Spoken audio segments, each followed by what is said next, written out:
tes tes tes tes mas tes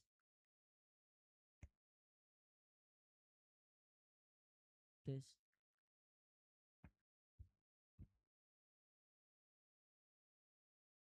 tes tes tes.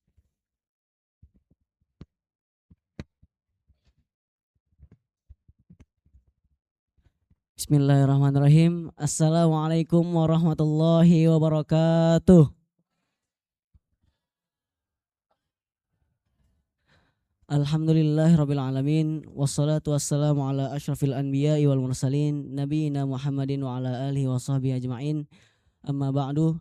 Alhamdulillah, segala puji bagi Allah yang telah memberikan kita banyak sekali nikmat.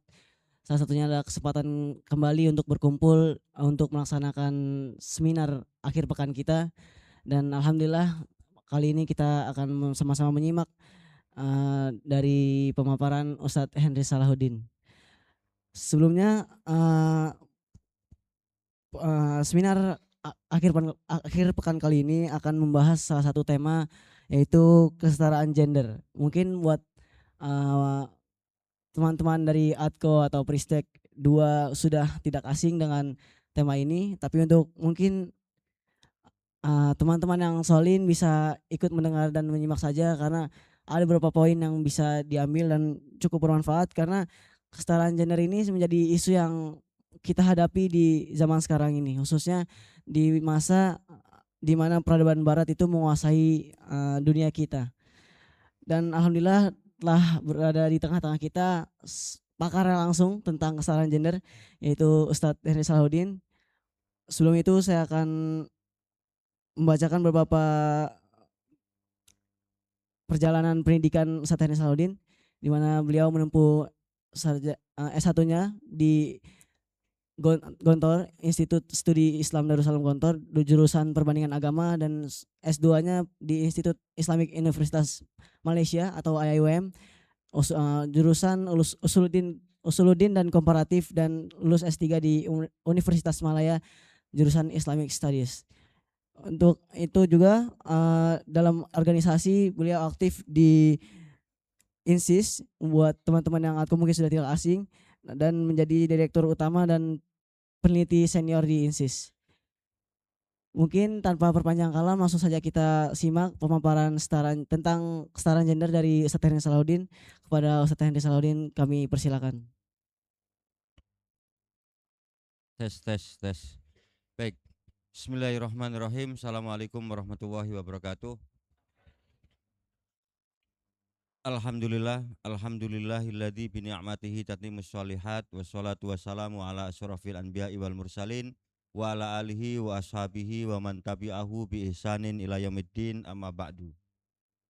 Adik-adik sekalian yang dirahmati Allah, insya Allah 2 jam ke depan ya kita akan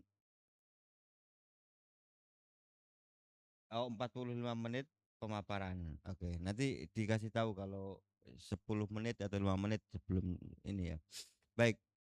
Ini tema ini sudah sering didengar. Ya, sudah sering didengar. Dengar tema kesetaraan gender, feminisme dan kesetaraan gender. Enggak tahu. Sering dengar.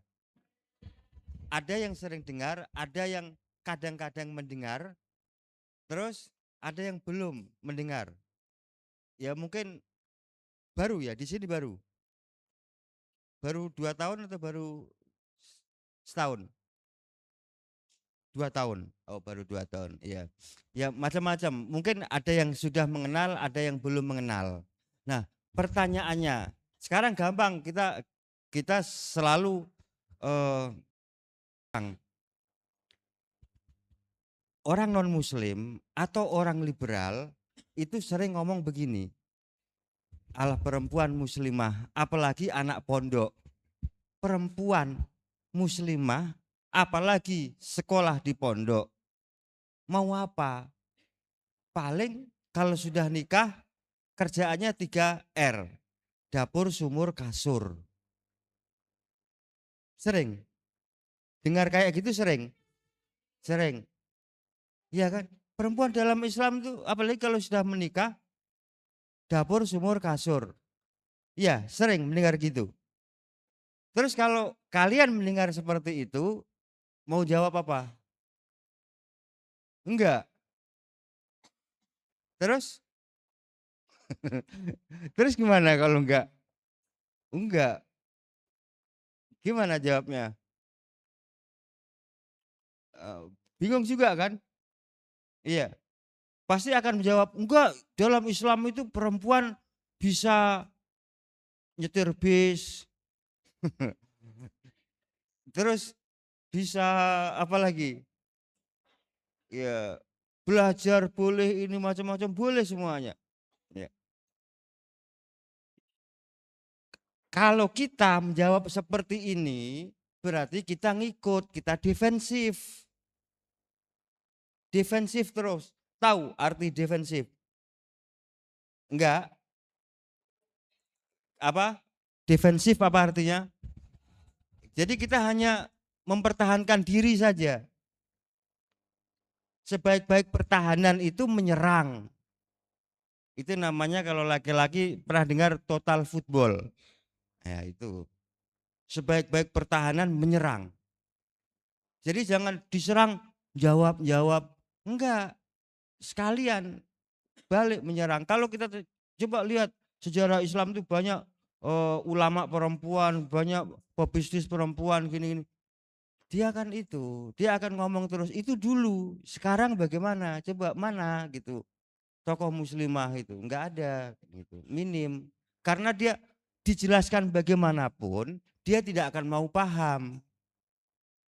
Jawabannya begini, kalau benar pun salahnya di mana? Ya, gimana? Kalau benar pun 3R tadi, dapur, sumur, kasur, salahnya di mana? Lah kan itu mengabdi untuk keluarganya sendiri, untuk suaminya sendiri, untuk anaknya sendiri, nyuci baju anaknya sendiri, bukan anak tetangganya kan? Iya betul kan? Salahnya di mana? Orang feminis itu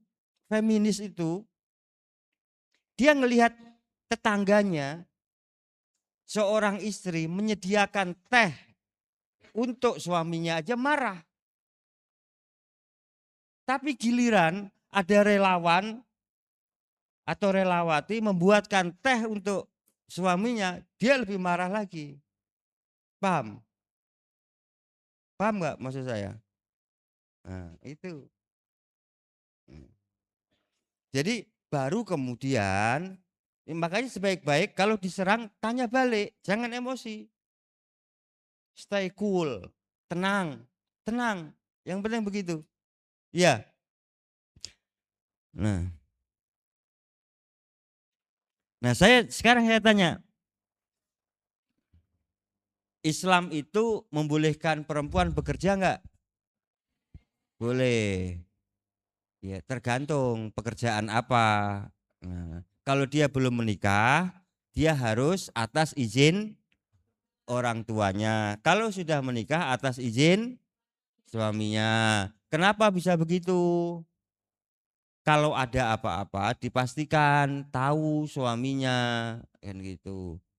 Jangan sampai misalnya orang tua istri datang ke rumah nanya ke mantunya, "Nak, mana istri kamu?" "Bentar, bentar, saya nggak tahu. Coba saya tanya tetangga dulu." Masa begitu? Iya, paham. Nah, yang lebih tahu istri itu harus suaminya, yang lebih tahu suami itu harus istrinya. Aneh kalau suaminya ditanya istrinya nggak tahu, tetangganya lebih tahu. Nah, itu bahaya. Iya kan? Makanya perlu izin kepada suami. Nah, itu kalau sudah menikah. Nah, jadi Islam mengakui membolehkan wanita bekerja dengan syarat-syarat tertentu dan mengakui kesetaraan derajat perempuan dengan laki-laki. Oleh karena itu, menjadi pemimpin rumah tangga, ya, ketika suaminya tidak mampu memberi nafkah keluarga, ya, boleh enggak? Sekarang gini, maaf ya. Jadi Islam itu mengakui dan membolehkan wanita bekerja dengan syarat tertentu dan mengakui kesetaraan derajatnya dengan laki-laki. Oleh karena itu, perempuan bisa menjadi pemimpin rumah tangga ketika suaminya tidak mampu memberi nafkah keluarga. Sedangkan penghasilan istrinya mampu mencukupi kebutuhan keluarganya. A. Setuju, B. Tidak setuju. Setuju atau tidak setuju? Serius. Serius. Ini kuis ini. Setuju atau tidak setuju? Dia punya suami, suaminya di PHK. Sementara istrinya masih mampu bekerja. Karena yang mampu membiayai pengeluaran rumah tangga, yang mampu menafkahi rumah tangga itu adalah istrinya, maka untuk sementara waktu kepemimpinan rumah tangga boleh dipegang istrinya. Setuju? Nah, kan ikhtilafal ulama. Ada yang setuju, ada yang enggak setuju. Tetap tidak setuju. Karena ini bukan hanya masalah menafkahi, masalah uang saja. Bukan masalah uang saja. Ya coba bagaimana kalau misalnya sampai dalam masa itu keputusan talak itu berada di perempuan. Bagaimana coba? Ketika lagi emosional. Ini jangan-jangan suaminya dalam 1 bulan ditalak 5 kali. Begitu Ustaz Bana ya. Jadi kalau lagi suaminya, apalagi istrinya lagi emosional, apalagi kalau datang bulan, iya kan? Betul. Ya saya nggak pernah merasakan soalnya. Kan hormon emosinya tidak stabil. Nah, sekarang masalah waris. Bagian waris anak laki-laki dan anak perempuan itu 2:1. 2 untuk laki-laki, 1 untuk anak perempuan. Ini sangat adil karena dulu di masa Arab ketika turun Al-Quran perempuan memang tidak bekerja, ya kan? Tapi di era modern saat ini banyak laki-laki yang menganggur, bahkan terlibat judi online. Nah, sebaliknya perempuan banyak bekerja dan menopang keluarga. Mengingat konteks zamannya berubah, maka bagian waris 2:1 ini sudah tidak relevan lagi dan perlu dikaji ulang. Ya. Karena dalam fikih dijelaskan al-hukmu yaduru ma'al illati wujudan wa adaman. Pernah dengar ini? Belum? Wah, belum ya. Berarti hukum itu ya tergantung dengan ilahnya, alasannya. Gitu. Larangan, dilarang maupun dibolehkan itu singkatnya seperti itu ya. Pertanyaannya A setuju, B tidak setuju. B tidak setuju. Jadi tetap tidak boleh diubah. Ya, begitu? Ya, oke.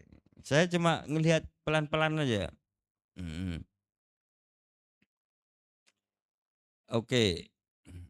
Ini yang terakhir sekarang.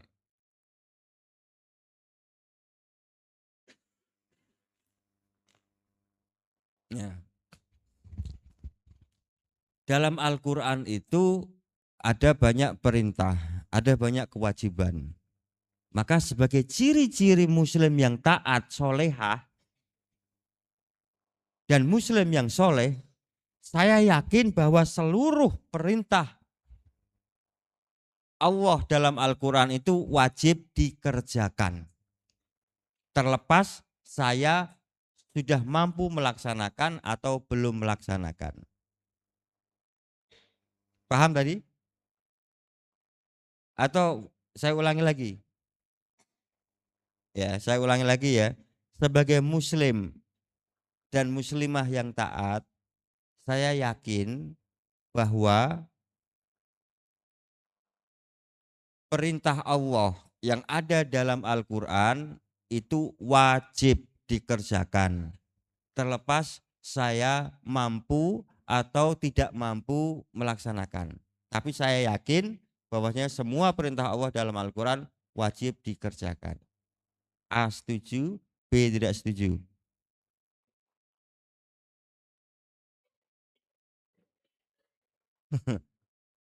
Gimana? Apa? Setuju, tidak setuju. Terus yang laki-laki B. Loh kok berani sekali? Tidak wajib berarti. Tidak wajib. Perintah Allah dalam Al-Quran tidak wajib dilaksanakan. Tidak semuanya wajib atau semuanya wajib dilaksanakan. Gimana? Tidak semuanya wajib. Buktinya apa?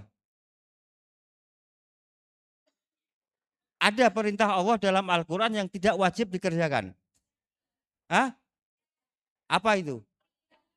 Poligami.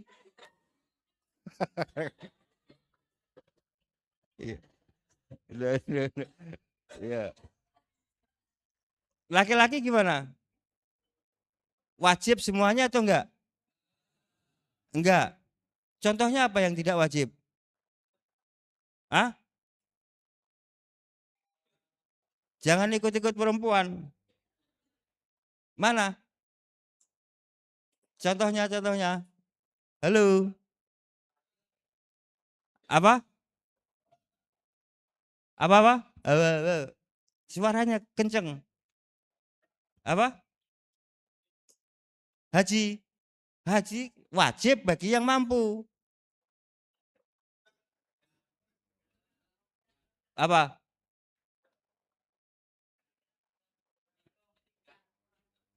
Menikah. Kamu nggak punya cita-cita menikah?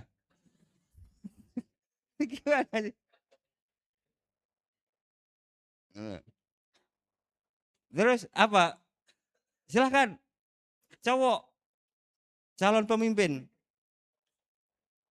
Gimana? Apa? Contoh perintah Allah yang tidak wajib dalam Al-Quran.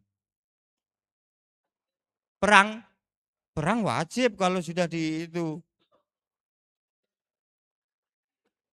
Kalau sudah diserang, Depok diserang, lawan.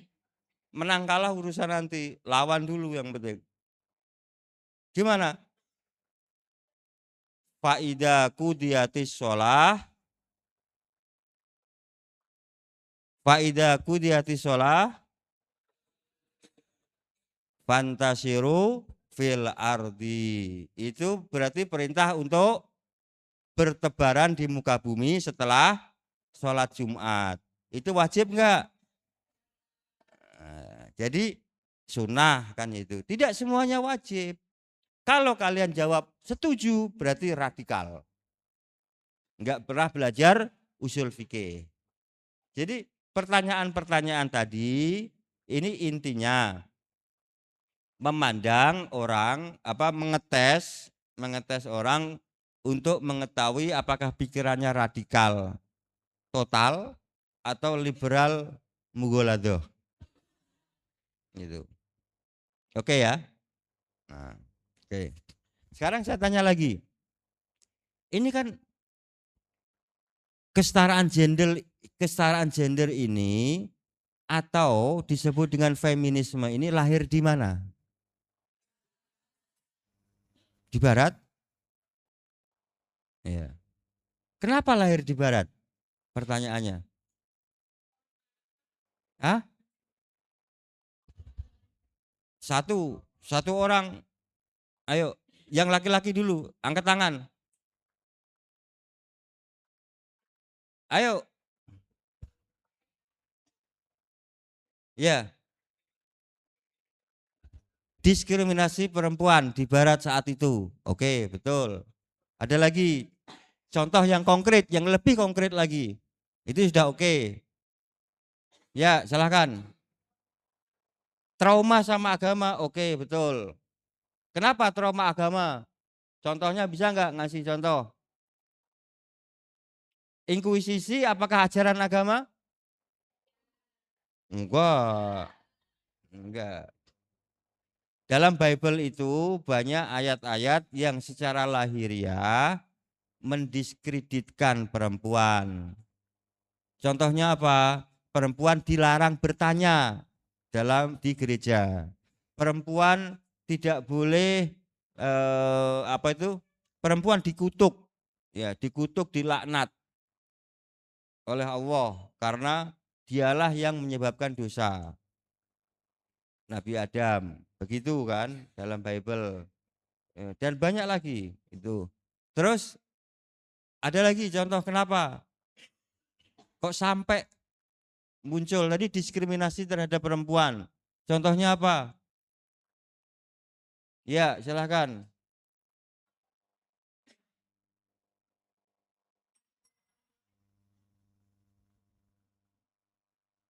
Perempuan kalau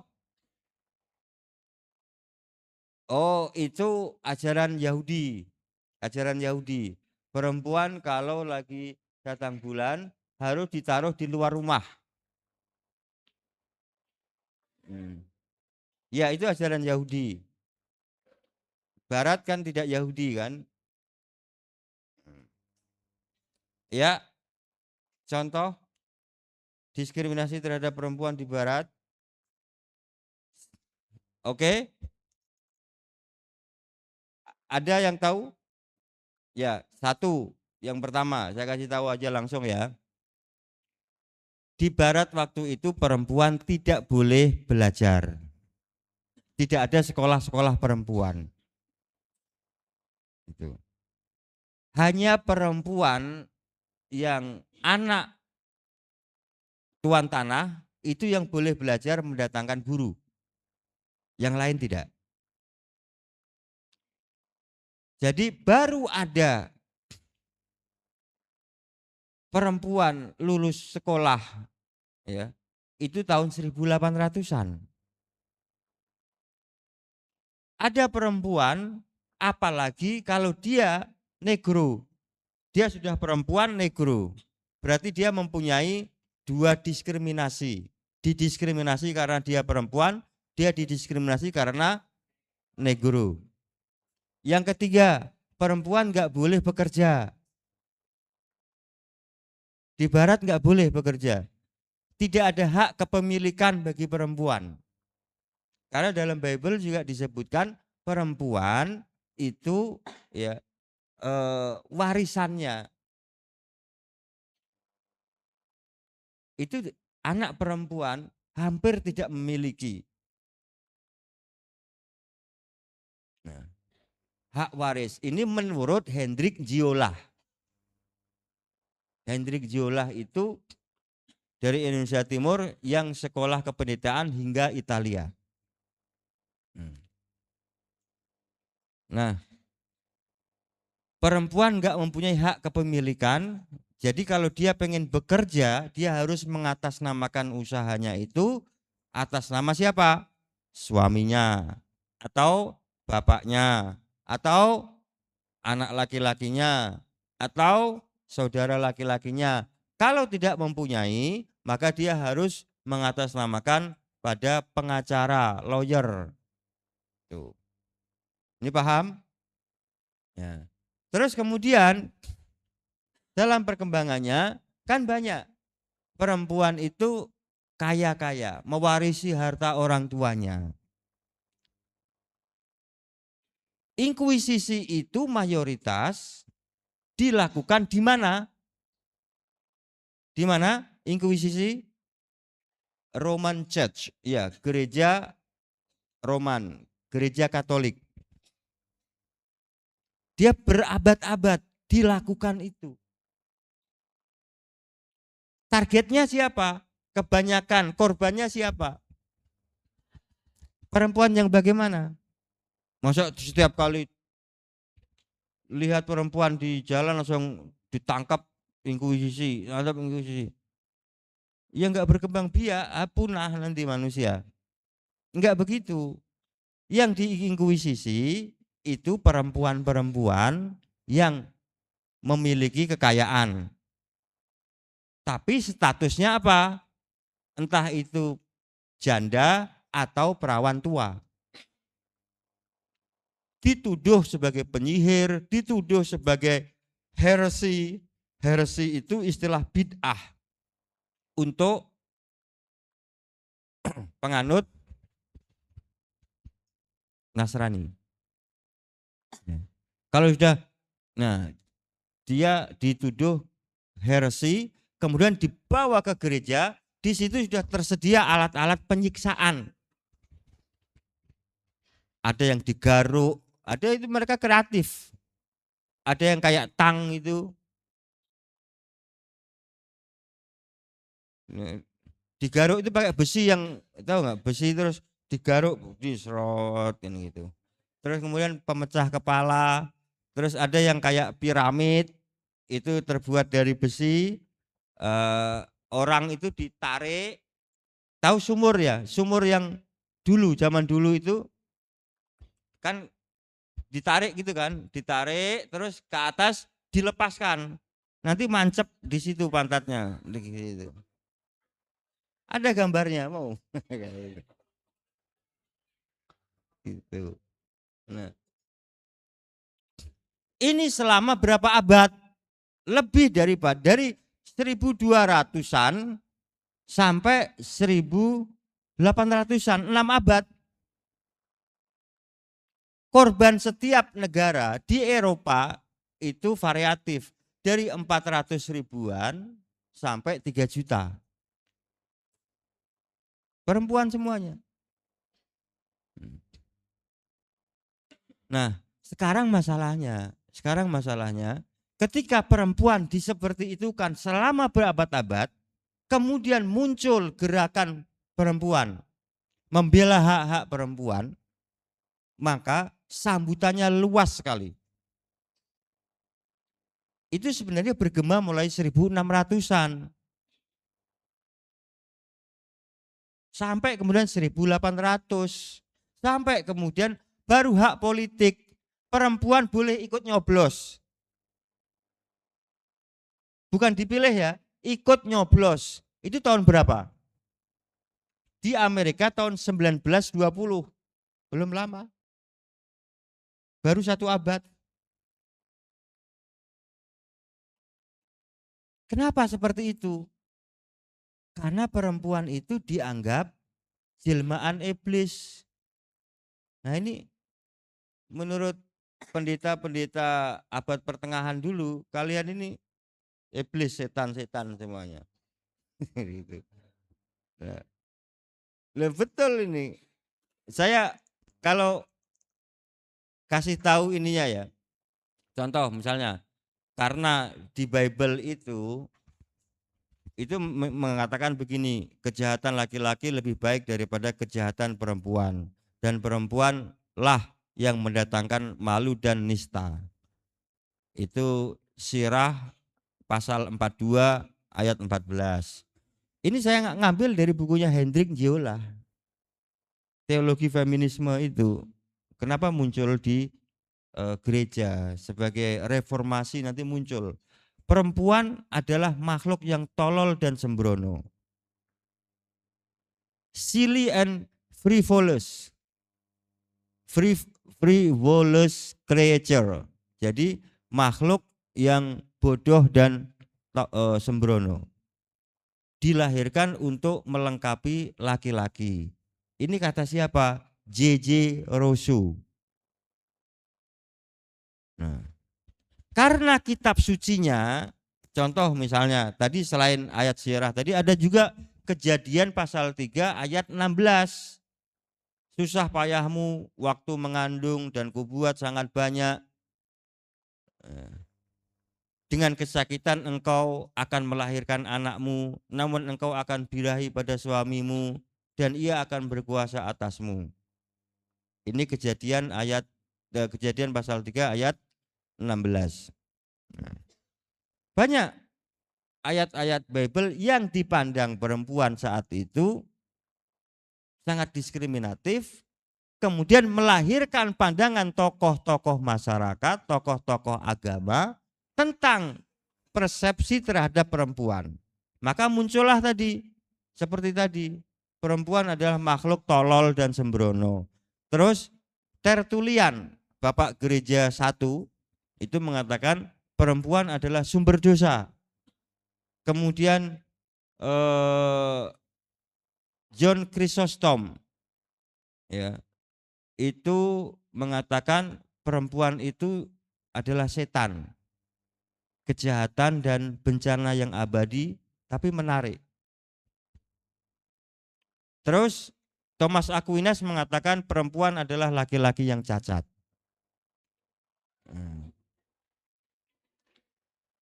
Jadi kitab sucinya seperti itu mendorong pandangan tokoh gereja, tokoh masyarakat diskriminatif terhadap perempuan. Akhirnya melahirkan bahasa umpatan. Laki-laki sama laki-laki berantem, pisuh-pisuan kalau orang Jawa. Apa bahasa Indonesianya pisuh-pisuan tuh? Saling mencela, saling mengumpat. Bentuk umpatan dalam bahasa Inggris itu melaknat perempuan. Padahal yang berantem sama-sama laki-laki. Ini kalau dibaca nggak enak. Meskipun bahasa Inggris juga jorok. Kan puasa kan. Gimana ini? Nanti bisa dikasih di googling sendiri lah ya. Kata-kata umpatan dalam bahasa Inggris. Nggak enak. Saya nggak pernah saya ini. Kalau misalnya ini biasanya cuma saya tampilkan gitu aja. Saya tampilkan gitu aja. Saya nggak membacanya. Ya meskipun bahasa Inggris bahasanya jorok, umpatan-umpatan. Semuanya itu. Ya. Kitab sucinya seperti itu, pandangan tokoh agama seperti itu, melahirkan bahasa umpatan seperti itu yang semuanya diskriminatif, memojokkan perempuan, maka otomatis muncullah budaya patriarki. Apa itu patriarki? Apa? Gimana?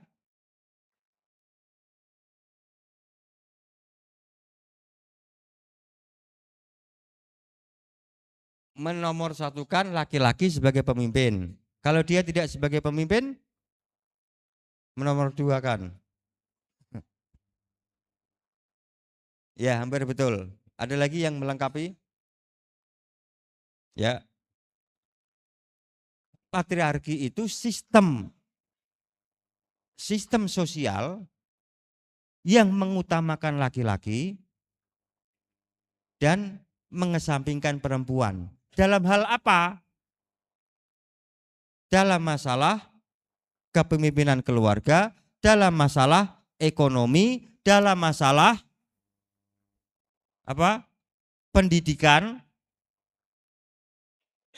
dalam masalah hak mendapatkan pekerjaan dan lain-lain dan lain-lain dan lain-lain. Paham? Paham nggak? Nah, contohnya apa?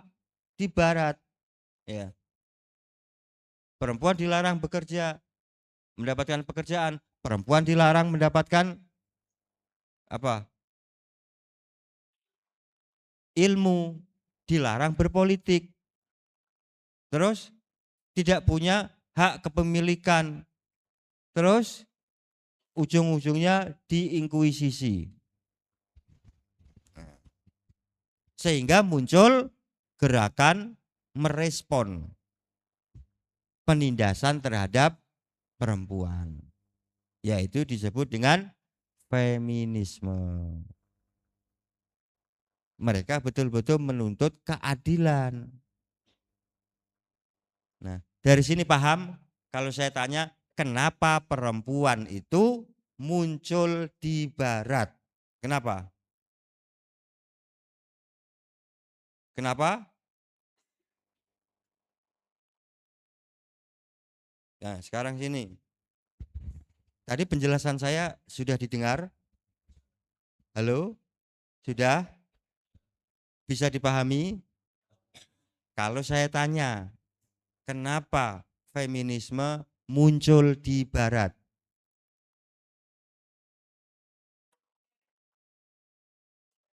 Diskriminasi terhadap perempuan. Contohnya dalam bidang apa?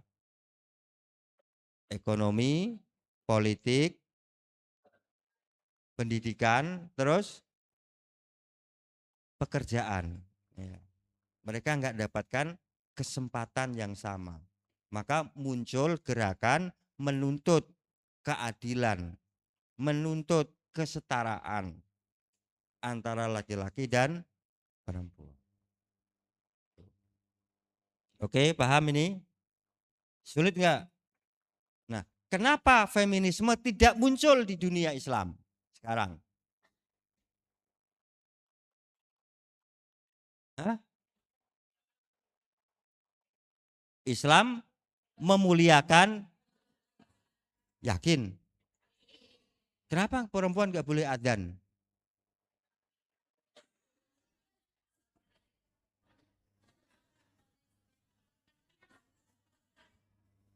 Kenapa perempuan nggak boleh menjadi imam bagi laki-laki?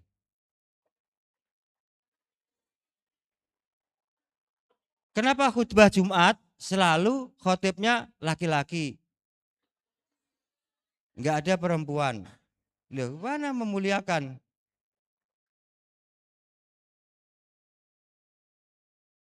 Gimana?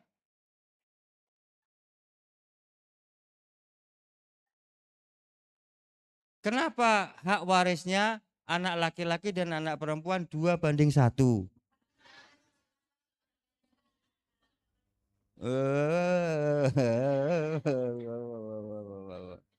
Kenapa? Ya, laki-laki bisa jawab nggak? Kenapa hak waris laki-laki, anak laki-laki 2:1 atas anak perempuan? Bisa jawab nggak? Halo? Nah, konsep waris dalam Islam itu didasarkan pada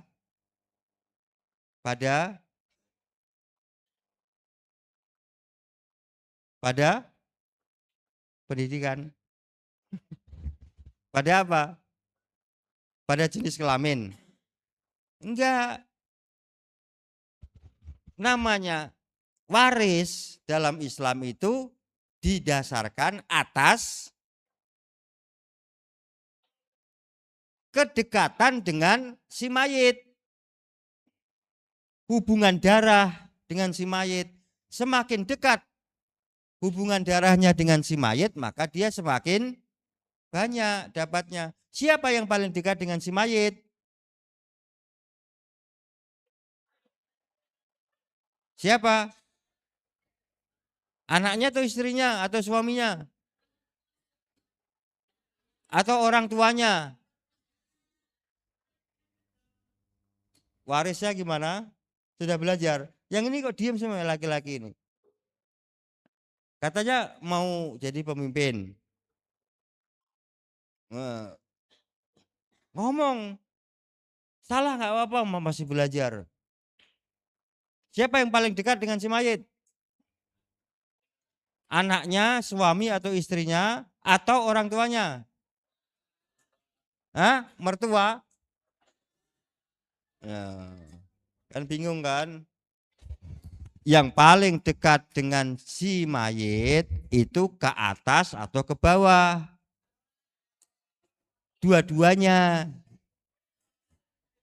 Orang tua si mayit atau anak si mayit. Itu yang pertama yang menentukan besar kecilnya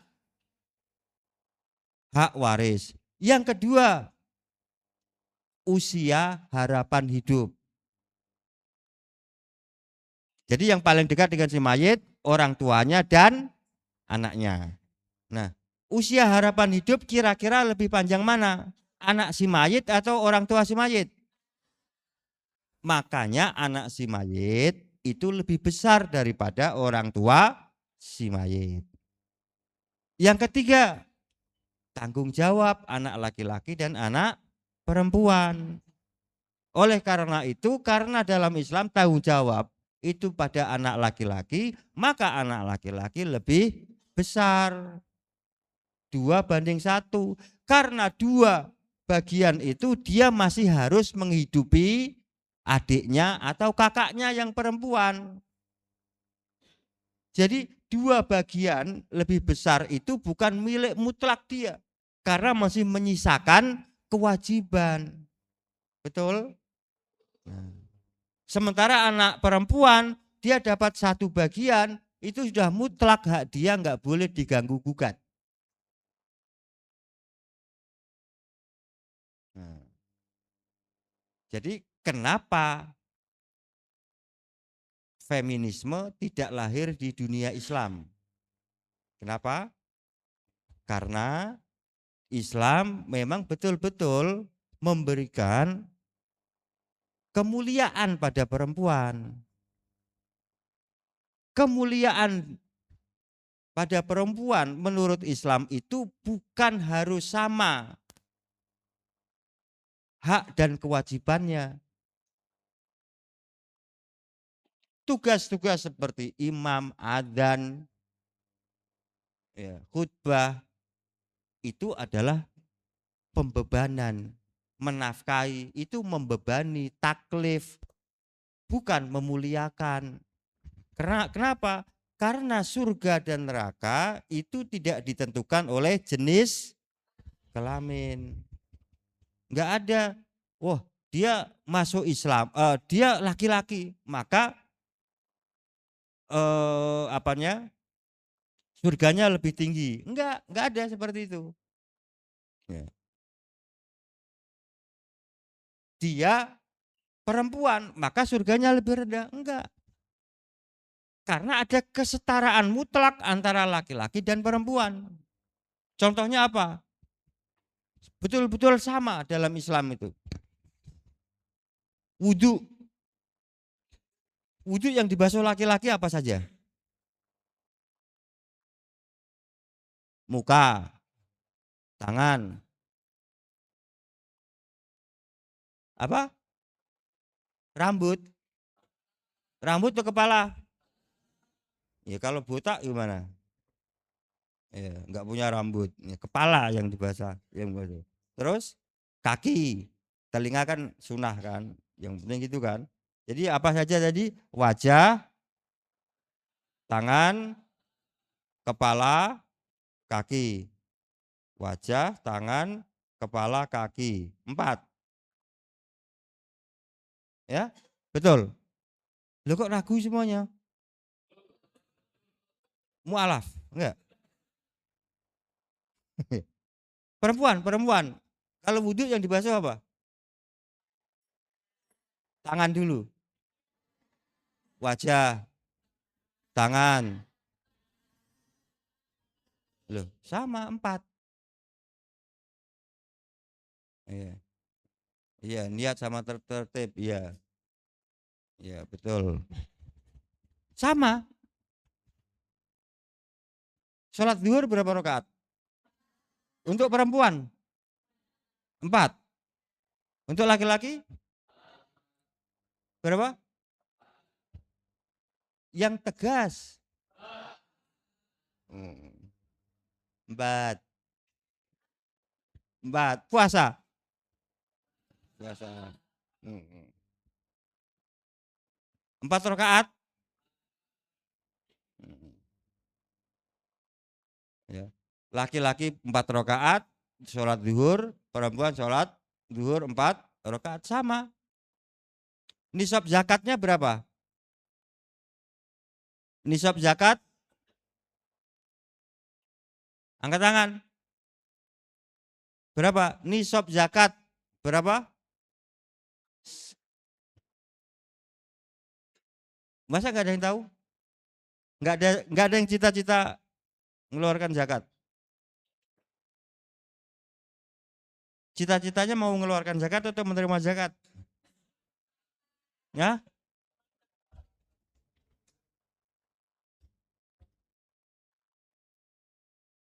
Halo. Menerima zakat atau mengeluarkan zakat?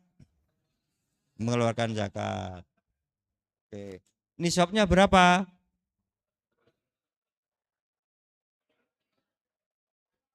Berapa? 2,5. Itu nisab. Nisab itu apa?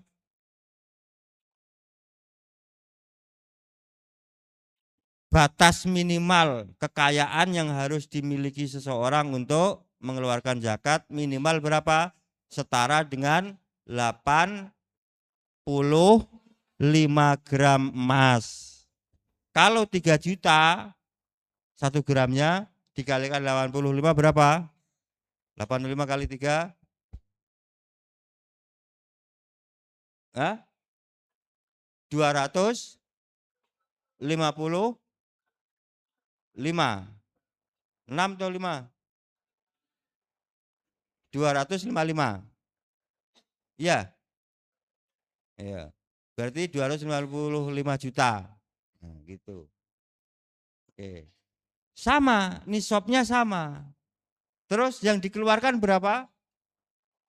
2,5%.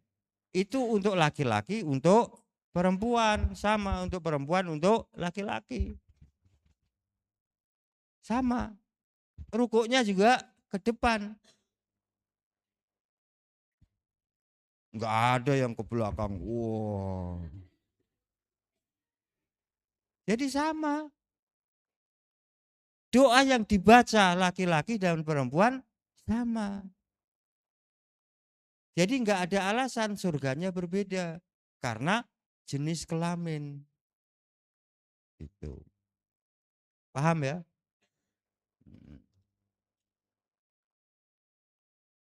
Masih berapa menit lagi?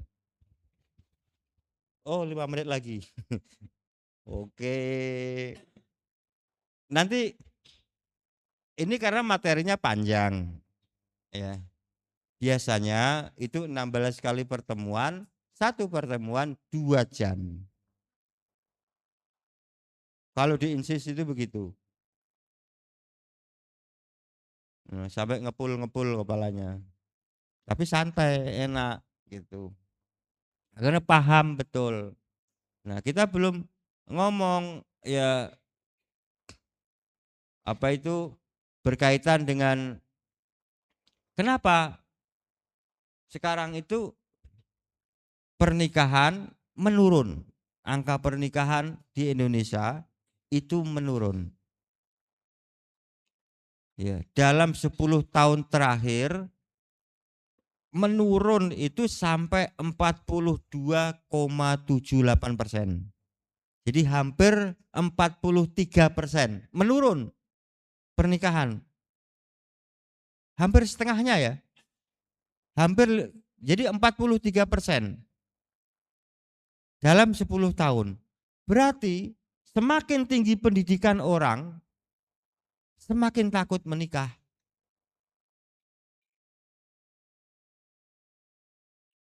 Gen Z itu dia melihat berita provokatif, marriage is scary. Dia mendengar berita KDRT, akhirnya takut menikah. Jadi angka pernikahan turun 42,78%, hampir 43%. Sementara angka perceraian itu dalam 9 tahun meningkat 13,2%.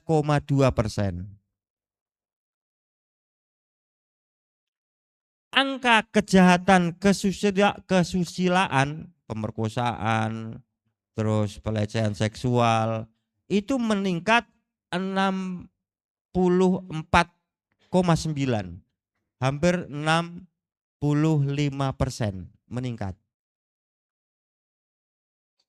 Angka menikah menurun, angka pendidikan naik, angka pernikahan menurun, angka perceraian naik, angka kejahatan seksual naik. Hampir 65%. Jadi ini baru ini ya, diperparah lagi feminisme sekarang muncul. Anda selalu mengkaitkan feminisme itu dengan barat. Memang nggak ada feminis muslim. Ada. Islamic feminism atau Muslim feminis itu ada.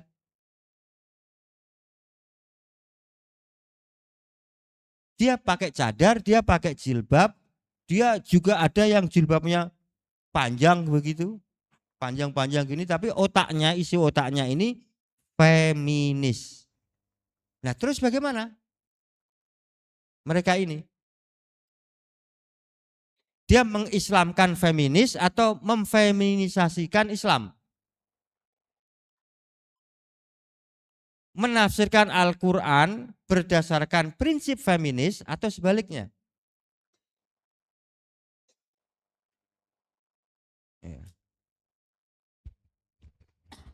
Dengar ya. Dengar, ini penting. Muslim feminis itu memfeminiskan Islam. Ayat-ayat Al-Quran ditafsirkan dengan kaedah-kaedah feminis, dengan kesetaraan gender. Apa salahnya? Salah sekali.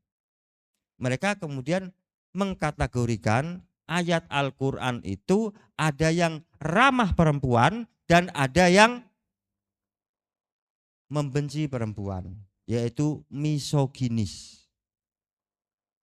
Quran karena menggunakan bahasa Arab, maka sudah dituduh Al-Quran itu memproduksi pemahaman agama yang bias gender. Karena menggunakan bahasa Arab. Bahasa patriarki. Lahir di Arab. Yang memperhinakan perempuan. Itu. Paham? Nah, kalau seorang muslim atau muslimah mengatakan ada satu ayat Al-Quran yang dianggap misoginis, membenci perempuan, batal enggak rukun imannya? Batal enggak rukun imannya? Batal. Rukun yang mana? Percaya pada kitab-kitab Allah. Nah, sudah gugur satu tiang rukun iman. Selesai dia. Biasanya ayat apa yang jadi favorit? Ar-rijalu qawwamuna 'alan nisa. Artinya laki-laki itu pelindung perempuan. Kenapa enggak sebaliknya? Memang perempuan selemah itu ya, harus dilindungi. Harus proteksi supaya tidak punah.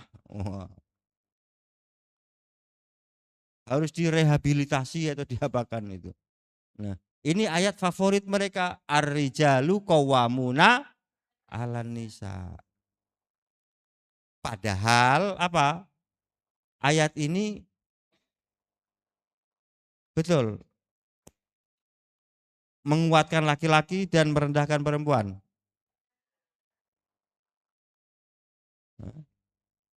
Tidak. Tadi ar-rijalu qawwamuna 'alan nisa. Ya, singkatnya begini. Ayat ini untuk mengingatkan laki-laki sebagai pemimpin keluarga. Ini diucapkan oleh perempuan untuk mengingatkan laki-laki. Pak, itu anaknya waktu bayar SPP, tolong bayari. Ingat ya, ar-rijalu qawwamuna 'alan nisa.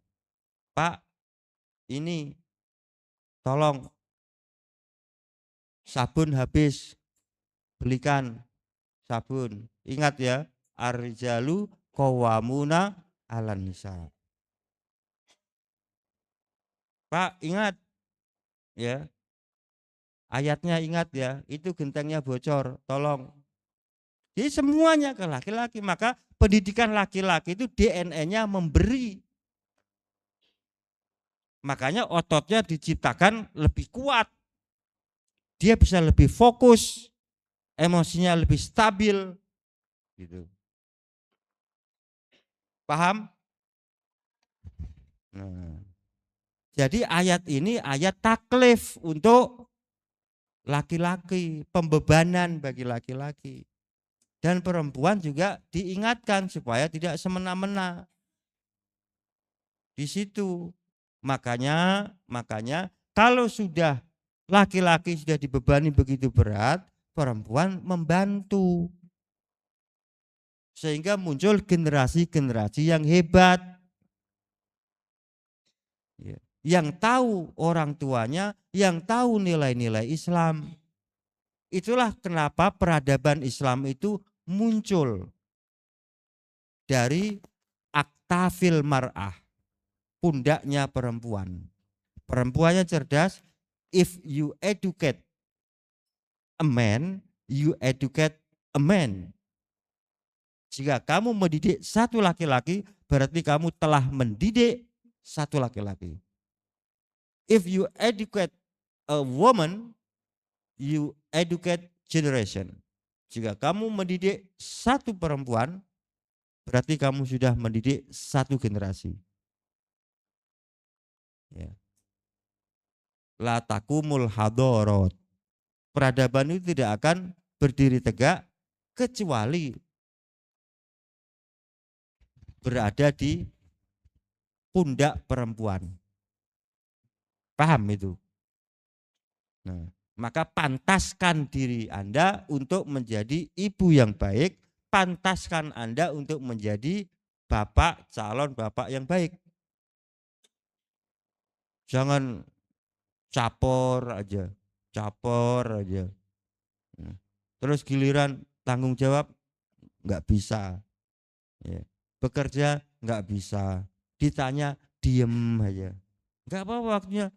Kalau ditanya saya salah nggak apa-apa, belajar, mental tumbuh. Kalau orang pinter, orang pesantren, mentalnya nggak tumbuh, nggak bisa manajemen, nggak bisa memimpin, nanti yang maju menjadi pemimpin itu adalah orang-orang bodoh. Sekarang saya ditanya, misalnya, Ustadz, bagaimana hukumnya mahasiswi menjadi ketua BEM, Badan Eksekutif Mahasiswa, atau Dewan Mahasiswa? Sebentar. Kenapa? Kok itu yang ditanyakan? Karena sekarang ini banyak sekali mahasiswanya yang laki-laki tidak mau mencalonkan diri sebagai calon ketua BEM.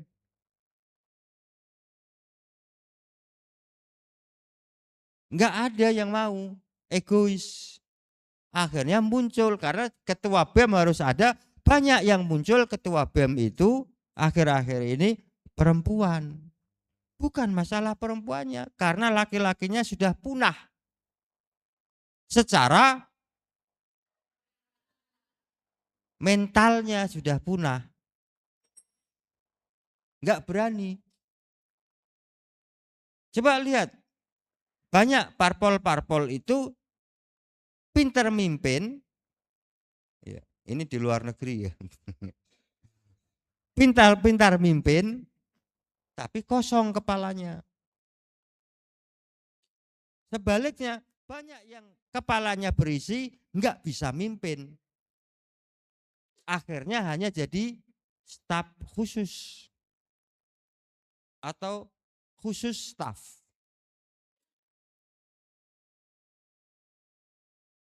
Nah, staf khusus, staf ahli di DPR itu di Indonesia minimal lulusan S1. Tapi kebanyakan yang dipakai adalah lulusan S2. Sementara yang jadi DPR minimal lulusan SMA. Nah, kalau pas dapat DPR-nya lulusan SMA, staf susnya lulusan S2. Itulah contohnya. Ya, begitu ya. Cukup waktunya. Saya berharap banyak pertanyaan karena ini materinya sangat luas. Pertanyaan kalian ini bisa memetakan saya apa sih yang pengen kalian ketahui tentang feminisme dan Islam. Demikian, assalamualaikum warahmatullahi wabarakatuh.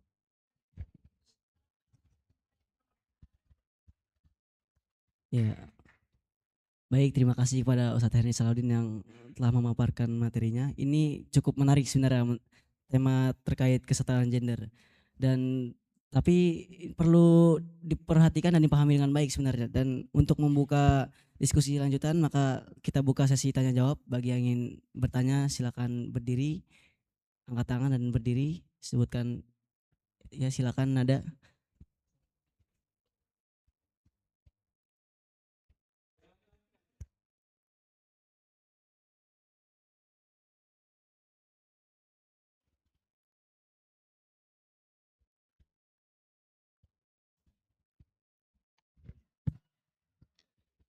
Bismillah, perkenalkan, nama saya Kotrunanda dari kelas Atko 1 atau setara dengan kelas 2 SMA.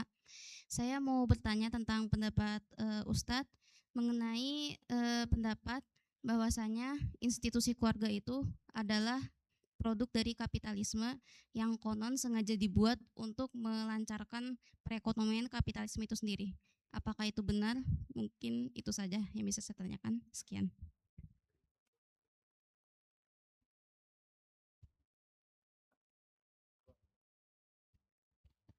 Ya, selanjutnya tadi yang belakang.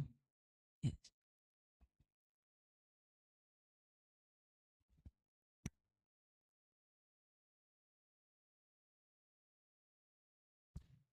Bismillah, nama saya Sofia Syakira dari kelas Atko 1. Izin bertanya, bagaimana pendapat Ustadz mengenai anggapan orang-orang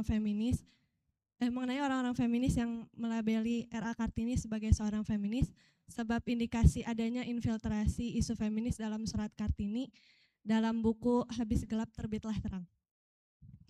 Sekian.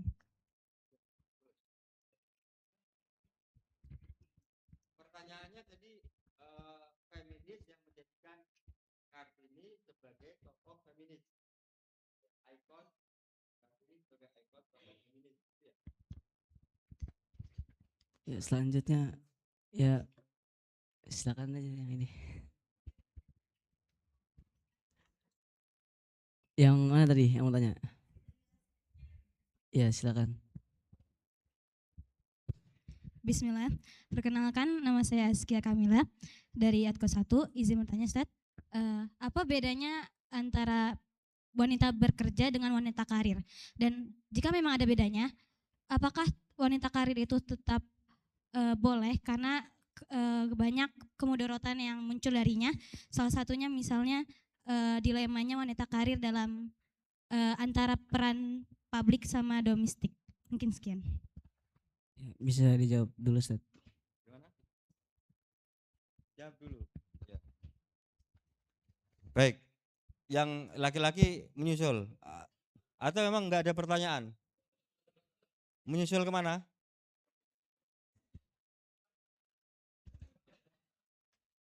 Eh, Oke, baik.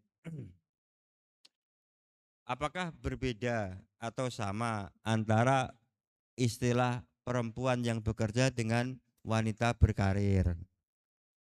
Secara garis besarnya sama. Berkarir itu juga bekerja.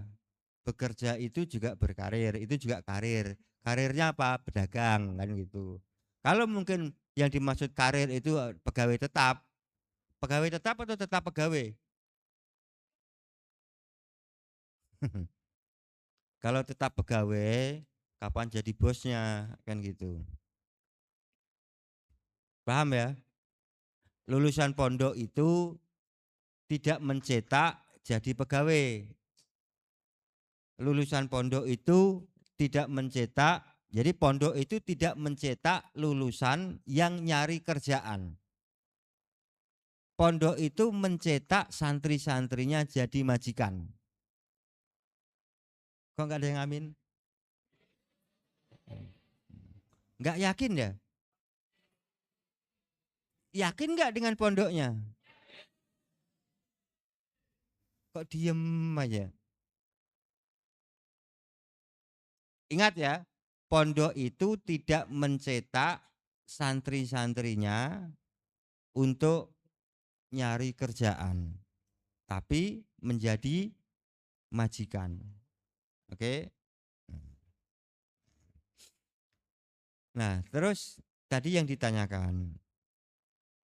Terus dalam bekerja atau berkarir itu kan banyak mudorotnya, khususnya peran domestik dan peran publik. Kenapa harus dipertentangkan? Laki-laki juga mempunyai peran domestik. Kalau peran publik itu apa sih? Kalau dia bekerja di rumah, itu peran publik enggak? Masa? Sekarang masalah domestik sama publik dengan dunia medsos itu tipis. Kamu di kamar tapi aktif terus di medsos.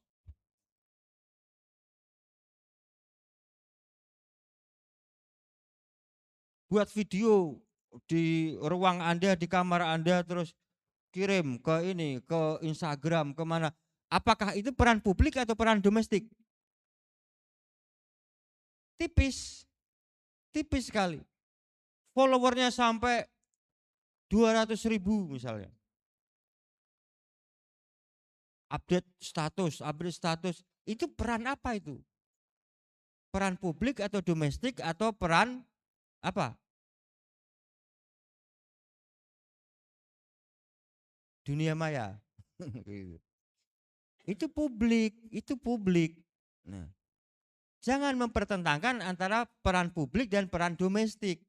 Itu harus laki-laki mempunyai tanggung jawab peran publik, dia juga mempunyai tanggung jawab peran domestik.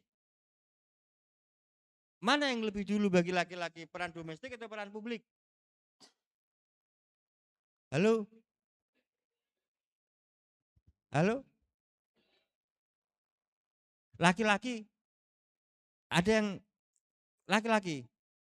Kamu laki-laki? Iya. Mana yang lebih utama, peran domestik atau peran publik bagi laki-laki? Publik. Berarti kalau sudah menikah diabaikan aja yang domestik. Ngopi marung terus. Iya. Mana yang lebih utama? Peran publik atau peran domestik? Jadi di kamar terus ya, di rumah aja terus. Sama, jadi tidak boleh mempertentangkan. Laki-laki itu pertama, dia harus menafkahi keluarganya. Menafkahinya, nyari nafkahnya mau di rumah atau di luar rumah. Boleh. Ada waktu untuk keluarganya, untuk istrinya, untuk anaknya. Ada waktu untuk masyarakatnya. bagi perempuan sama, tidak boleh dipertentangkan. Kalau dia mempunyai balita, ya, ini diutamakan, dikontrol betul. Kalau dia sanggup untuk suaminya misalnya sanggup untuk membayar ART atau apa itu namanya babysitter yang amanah terpercaya, tetap bisa untuk mendampinginya. Kalau pas dia mengajar, dibawa anaknya. Selama dia mengajar sama asisten keluarganya dulu. Nah, di situ misalnya kan ada ruang pengajar atau di pondok atau di sekolah itu sekarang sudah ada ruang untuk menyusui. Ya. Kenapa seperti itu? Karena kewajiban berdakwah, kewajiban mengajar, kewajiban menuntut ilmu itu khusus untuk laki-laki saja atau untuk perempuan juga? Dua-duanya. Jangan dipertentangkan. Ya. Satu lagi. Kalau bekerja bagaimana? Kewajiban bagi laki-laki dan perempuan atau laki-laki saja? Nah, kalau kewajiban bekerja dan kewajiban menafkahi harus dibedakan. Nah, perempuan itu punya hak untuk bekerja. Laki-laki wajib bekerja. Paham? Kalau haknya enggak dilaksanakan enggak ada masalah. Itu hak saya untuk bekerja. Saya pengen ngasih untuk orang tua saya, untuk adik saya, untuk ini yang mungkin penghasilan suaminya kurang untuk menjangkau mereka. Tapi yang lebih penting daripada itu, kewajiban untuk membayar zakat itu dikhususkan untuk laki-laki saja atau untuk perempuan juga? Halo? Dua-duanya. Bagaimana mampu membayar zakat? Dari mana duitnya? Nunggu warisan. Iya kalau orang tuanya kaya. Nunggu warisan suaminya. Pengen suaminya meninggal dulu. Makanya dimarahi terus.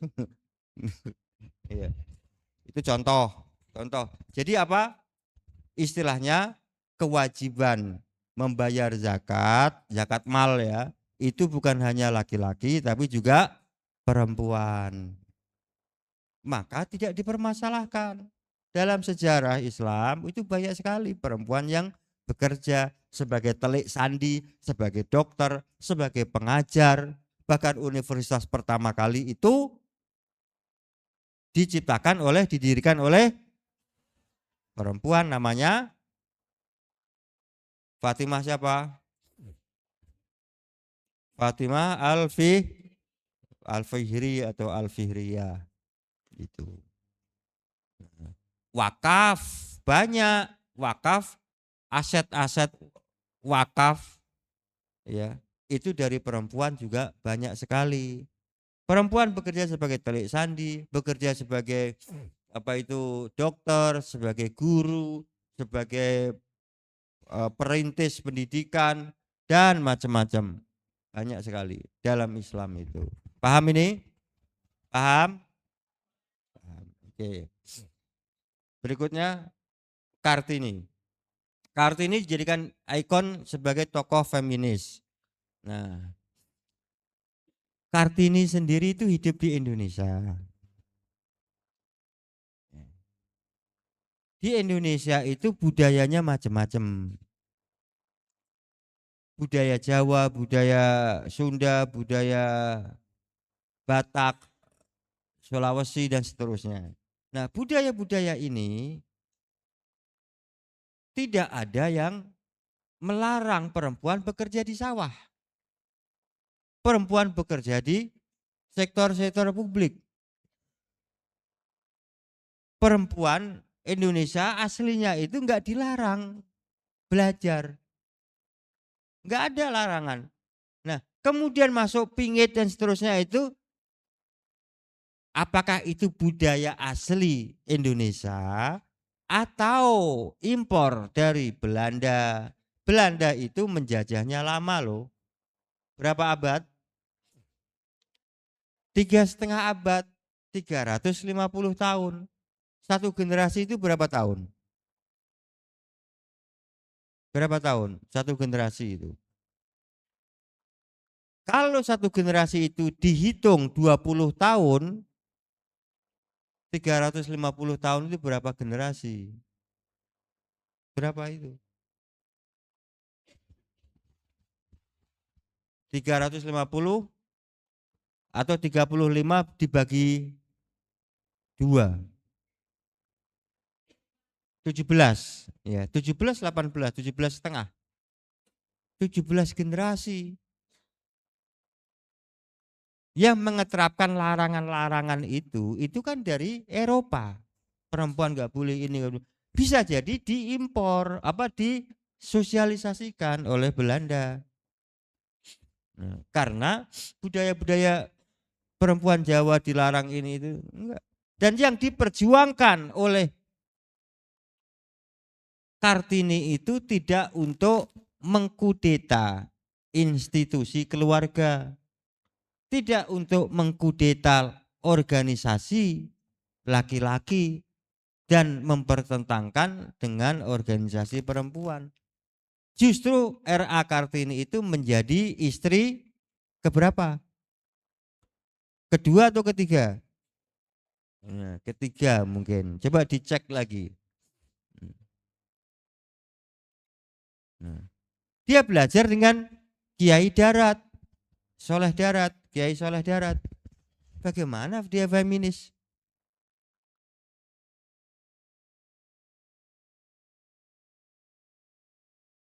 Dia anak Adipati Jepara. Terus yang disuarakan itu supaya perempuan jangan buru-buru menikah sebelum mempunyai ilmunya.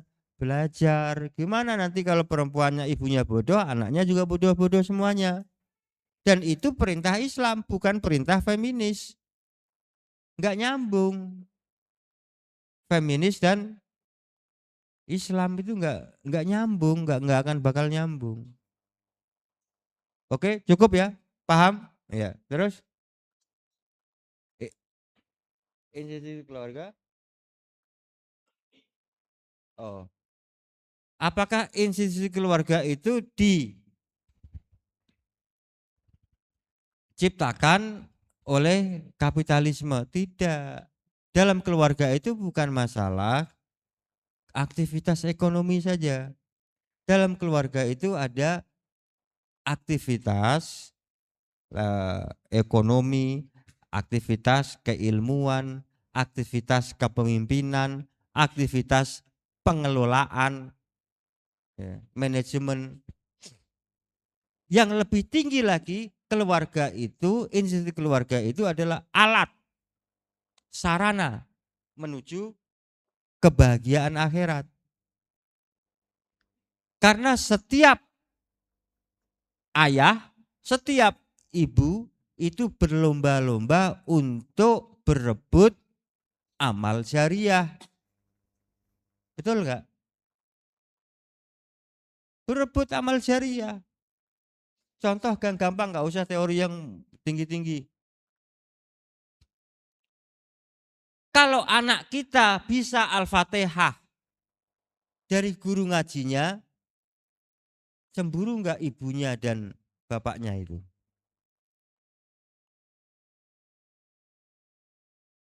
Ya meskipun yang orang tuanya menggaji guru ngaji, tapi paling tidak peran yang paling mendasar hafal Al-Fatihah itu harus dari siapa?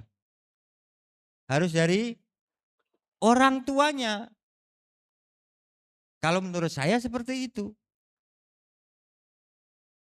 Nah, itu bisa rebutan itu. Bapaknya atau ibunya itu. Wah. Coba kalau dari satu sisi itu saja. Kenapa? Al-Fatihah itu akan diulang seumur hidupnya. Mulai dari balik sampai mati. Sehari akan diulang menjadi Berapa kali? Berapa kali? Berapa kali? Laki-laki? Eh. Puasa?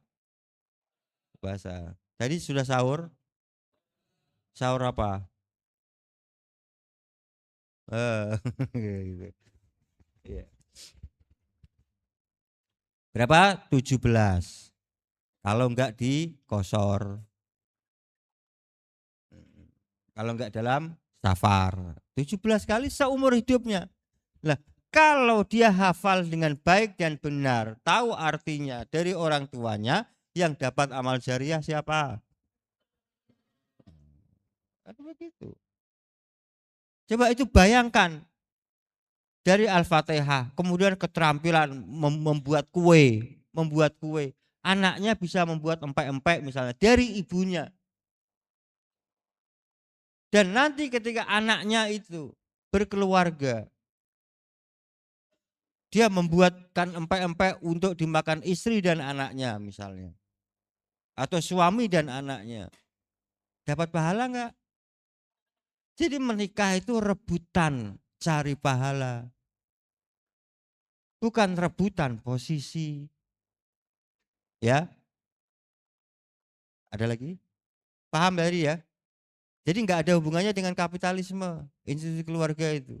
Itu cara pandang barat feminis seperti itu.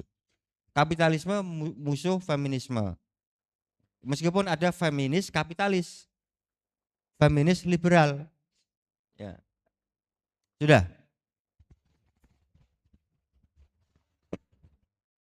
Terus ya mungkin yang dari Iwan ada yang ingin bertanya? Ya itu silakan Sabik.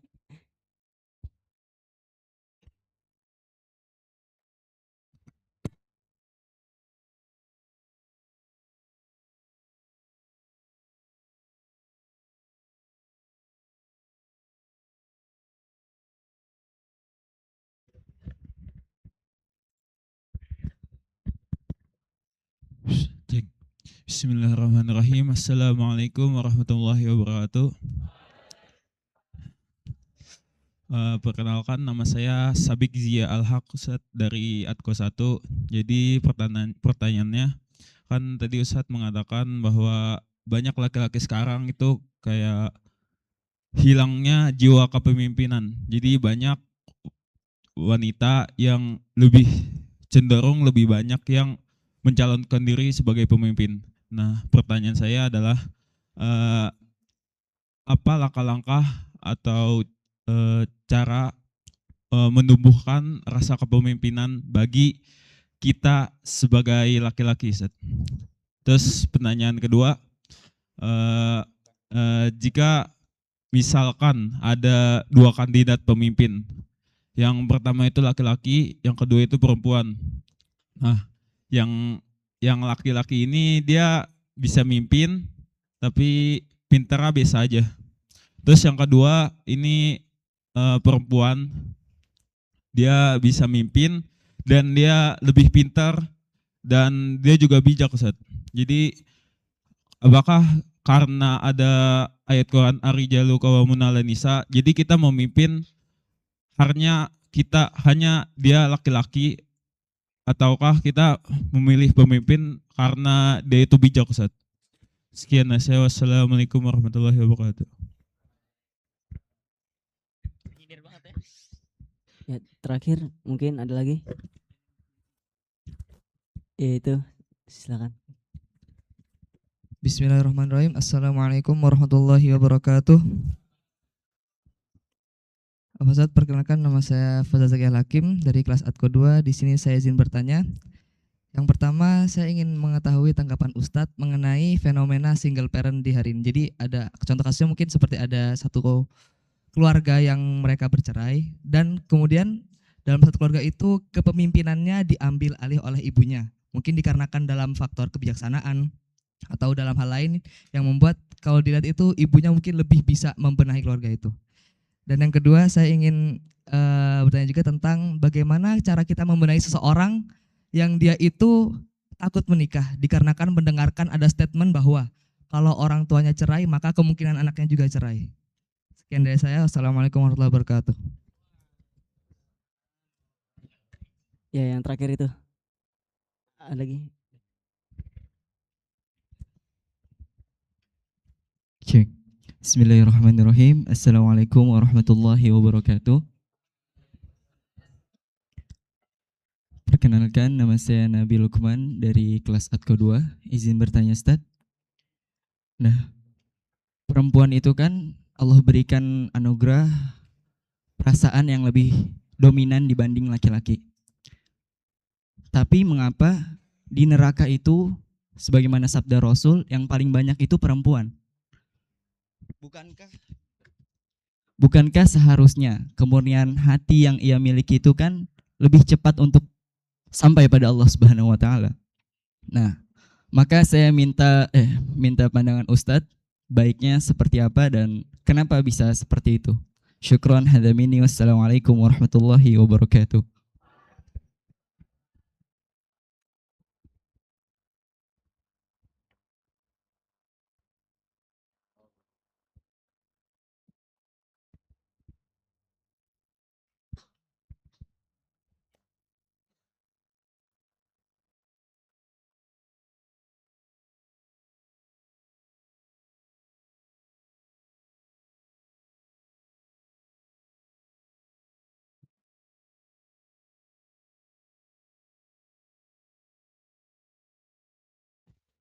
Tes ya. Yang pertama tentang menumbuhkan jiwa pemimpin laki-laki. Ya, satu sudah tepat sekolah di At-Taqwa. Yang kedua lebih aktif.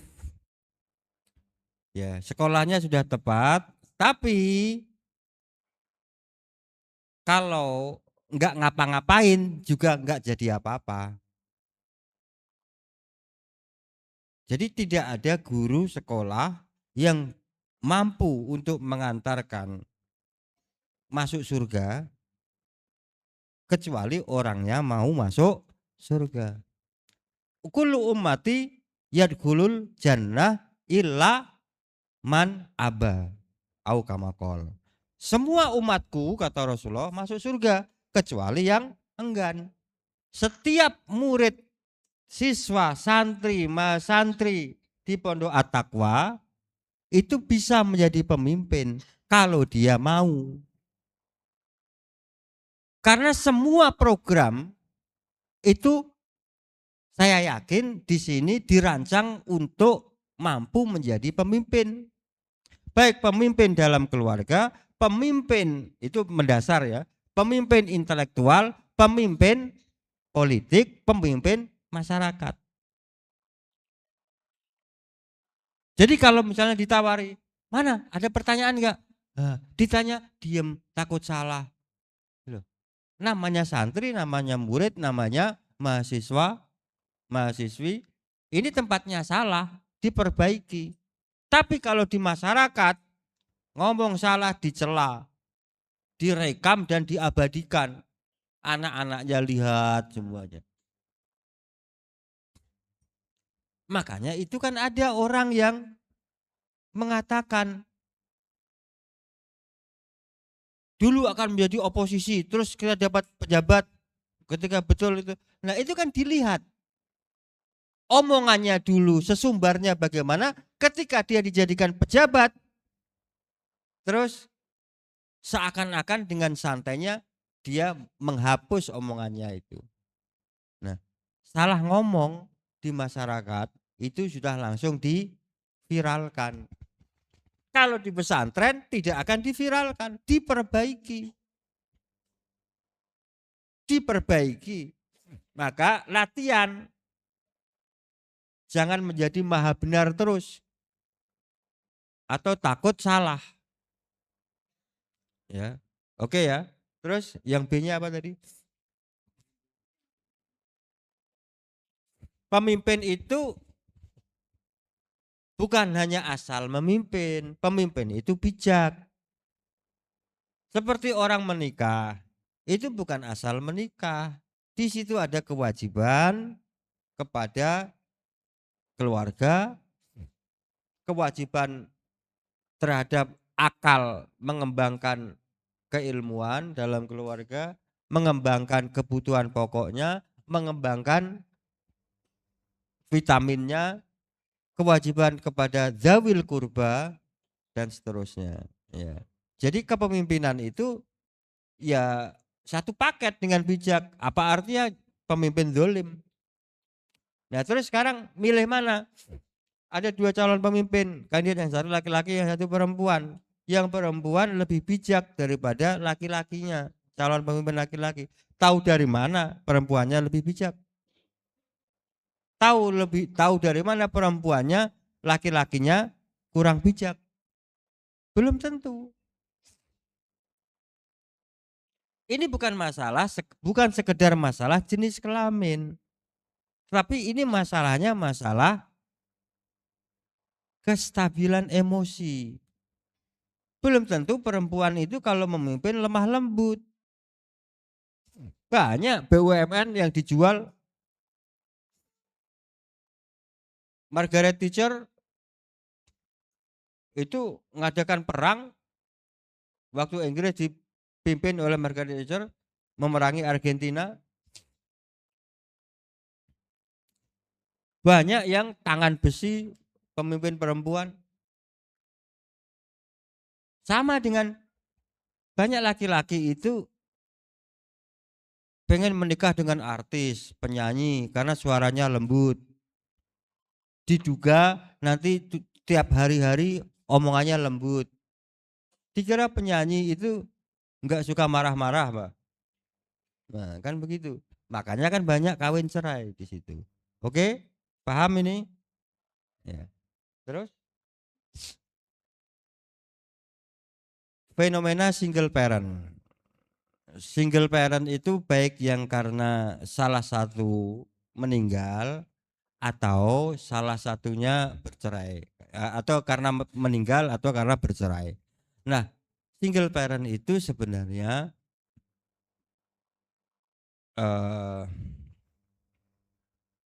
satu kondisi khusus, musibah yang dibuatnya sendiri atau musibah karena takdir.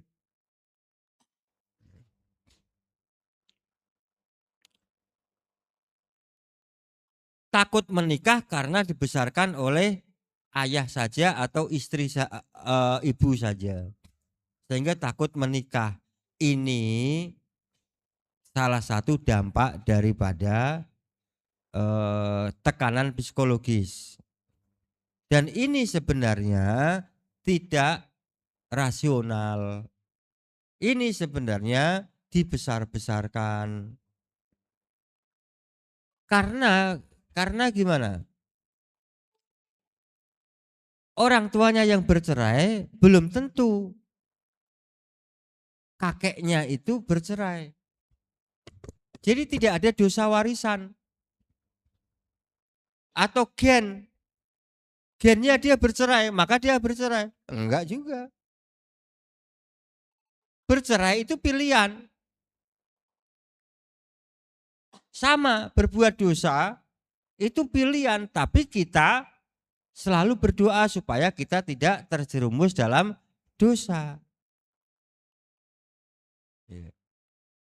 Itu lebih karena terlalu banyak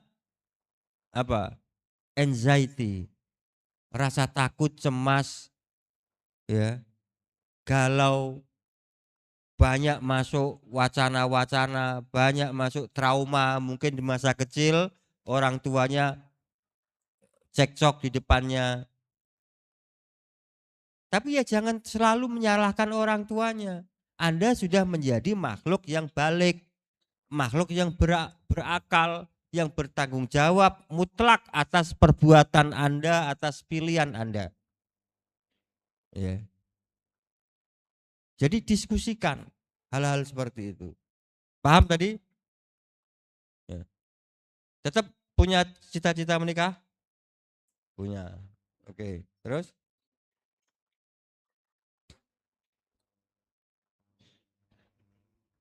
perasaan. Iya. Hadis yang mengatakan perempuan banyak yang masuk neraka, padahal perempuan lebih halus perasaannya. Begini, ini harus kita lihat konteksnya. Ya. Konteksnya apa sih itu? Rasulullah mengatakan perempuan lebih banyak masuk neraka, terus akalnya setengah dari akal laki-laki, ya kan? Terus apa lagi? Itu kan Rasulullah waktu itu, ya nanti tolong diingatkan kalau saya salah. Waktu itu Rasulullah pas lagi berjalan menuju sholat Id, entah itu Idul Fitri atau Idul Adha. Nah. Di situ ada satu perempuan yang cerdas bertanya kepada Rasulullah.